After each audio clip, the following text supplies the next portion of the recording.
qaysi biri yaxshi? $4800 to'lab o'rta maxsus yuristni ishlatgan yaxshimi yoki bor yo'g'i $2000 to'lab turib, целый katta komandani kuchidan foydalangan yaxshimi? Va eng asosiysi, bu целый komandani har biri deyarli 80% высшее образование ega professional kadrlarning xizmatidan foydalangan yaxshimi?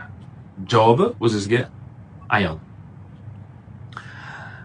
Endi kimlarga qanaqa sohada yo'nalishlarda bu yuridik kompaniya tashkil qilsa bo'ladi, mijozlarga xizmat ko'rsatsa bo'ladi deganda, O'zbekiston bo'yicha eng talab yuqori bo'lgan yo'nalishlar bor. Bu xususiy klinikalar, ta'lim yo'nalishlari, IT kompaniyalar va ko'proq mijozlar bilan va ishchilar bilan qanaqa sohalarda nizolar ko'p chiqadigan bo'lsa va tadbirkor o'zini faoliyatini, biznesini himoya qilib, kechasi xotirjam uxlashni va muntazam ishonch bilan harakat qilishni, qonuniy hukumat oldida, mijozlarni oldida ham ertaga obro'sini yo'qotmaslik uchun ishonch bilan qilayotgan ishi to'g'ri ekanligiga ishonch hosil qilgan holatda harakat qilmoqchi bo'lgan tadbirkorlar uchun bu yuridik konsalting xizmatlari albatta kerak bo'ladi.